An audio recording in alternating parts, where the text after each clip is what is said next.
நேத்து சட்டசபையில் என்ன நடந்ததுன்றது நிறைய பேர் பார்த்துருப்பீங்க. நான் முழுக்க முழுக்க பார்த்ததுனால அதை பத்தி சில விஷயங்கள் ஷேர் பண்ண விரும்புறேன். குறிப்பா சொல்லப்போனா எதிர்க்கட்சி தலைவர் உதயநிதி அவரோட ஸ்பீச்சை பத்தி தான் பேச போறேன். நான் ஏற்கனவே சொன்ன மாதிரி சில யூடியூப் சேனல்ஸ் இந்த செம்புலம், அப்புறம் ஒரு திமுக பாய் ஒருத்தர் இருப்பார். இவங்கெல்லாம் என்னன்னா நான் சொன்ன மாதிரி தான் பண்ணாங்க. கதற விட்டார் உதயநிதி, கதறி அழுதார் விஜய், தெறிக்க விட்டார் உதயநிதி, கதறி. இது வந்து எனக்கு புரியல. நீங்க போய் விஜய் கதறி அழுத்ததை பாத்தீங்களா, இல்ல உதயநிதி அவர்கள் தெறிக்க விட்டாருன்னு பாத்தீங்களா? உண்மையிலேயே அவர் பேசும்போது கொஞ்சம் கூஸ் பம்ப்ஸா தான் இருந்தது. ரொம்ப ஆவேசமா, ஆக்ரோஷமா, ரொம்ப இதுவா பேசினாரு. அதுல எந்த அளவுக்கு உண்மைகள் இருக்குன்றது தான் இங்க நம்ம பார்க்கணுமே தவிர்த்து அவர் பேசிட்டாருன்றது வந்து பெரிய விஷயம் கிடையாது. சரி, ஓகே, அவர் பண்ணது எல்லாமே நல்ல கரெக்டாவே இருக்கட்டும். திமுகவின் கூற்றுப்படி என்னோட கேள்வி என்னன்னா, தமிழ்நாட்டுல ஆக்கப்பூர்வமா இன்னும் எதுவுமே நடக்கலையா? இன்னொன்னு, மக்கள் எல்லாருமே சொல்றாங்க இந்த ஆட்சி வேஸ்ட்னு சொல்றாங்க. எந்த மக்கள் உங்ககிட்ட வந்து சொன்னாங்க? உங்க வீட்டு வாசல்ல இவ்வளவு கூட்டத்தை இதுக்கு முன்னாடி நீங்க பாத்திருக்கீங்களா? தினமும் உங்க அப்பா முன்னாள் முதலமைச்சர் வந்து போற இடத்துல கூட்டம் வந்தா உங்க வீட்டு வாசல்ல விசில் சத்தம் கேட்டது ஞாபகம் இருக்குங்களா முந்தானத்து? இது வந்து மிகைப்படுத்தி பேச விரும்பல.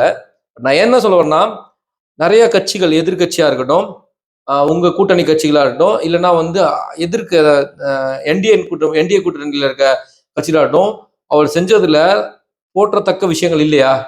உதாரணத்துக்கு 717 மதுக்கடைகள் மூடல் நடவடிக்கை, அதாவது நார்மலா 2 வாரம் சொல்லி 2 நாள், அதே நாள்ல மூடப்பட்ட ஒயின் ஷாப்ஸ் இருக்கு. பாராட்டுறதுக்கு உங்களுக்கு மனசு இல்லைனாலும் இது ஒரு நல்ல விஷயம், இதை முன்னெடுத்திருக்கீங்கன்னு ஏன் உங்களோட கூட்டுல இல்ல?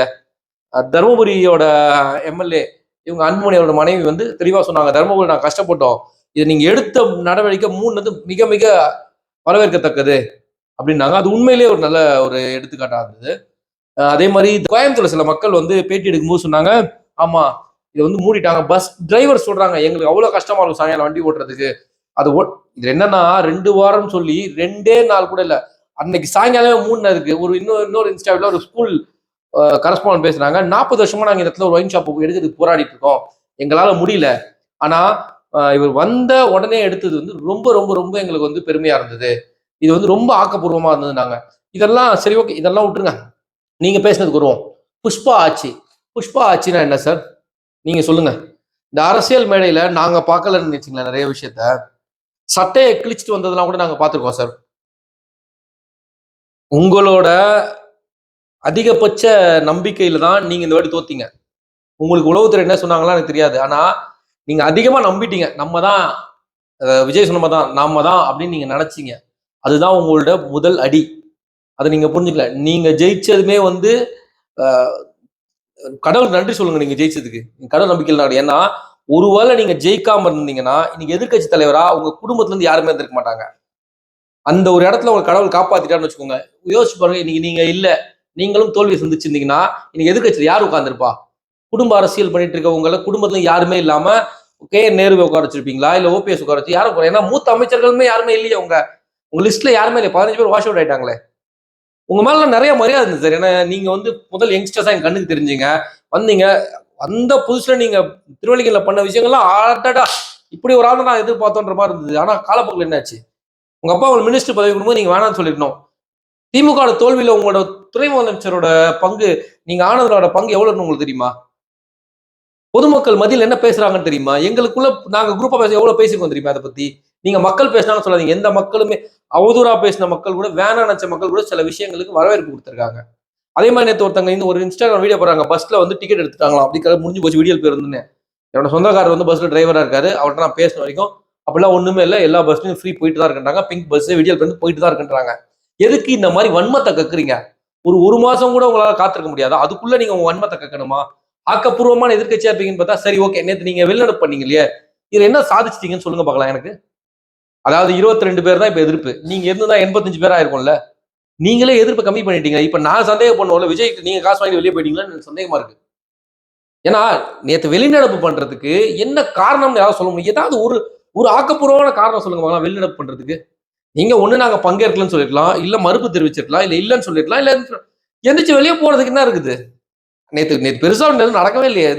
வெளிநடப்பு பண்ற அளவுக்கு ஒண்ணுமே நடக்கல. ஆனா நீங்க வெளிநடப்பு பண்ணிருக்கீங்க. உங்க மேல நிறைய நம்பிக்கைகள் இருக்கு. நீங்க நான் கூட நினைச்சேன், ஓகே, இன்னைக்கு ஒரு சூப்பரான ஒரு சட்டமாற்றம். ஏன்னா ஆளும் கட்சியில இருக்கவங்களும் ஒரு எங்கேஜா இருக்காங்க, எதிர்கட்சியும் ஒரு எங்கேஜ். சட்டசபையில வந்து வேஷ்டி சட்டை இல்லாம ஒருத்தர் கோட் சூட்ல இருக்காரு, ஒருத்தர் பேண்ட் ஷர்ட்ல இல்லாம ஒரு டிஷர்ட் ஜீன்ஸ்ல இருக்கிறாருன்ற அளவுக்கு சட்டசபை மாறி இருக்கு.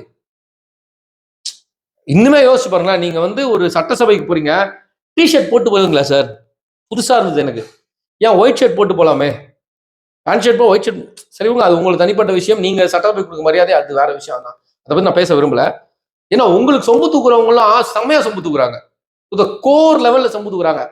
ஸ்ட்ரைட்டாவே கதறி கதறி அழுதாராம் விஜய் வீட்டுக்குள்ள. ஏன்னா இவங்க வீட்டுக்குள்ள போய் பார்த்துட்டு வந்தாங்க.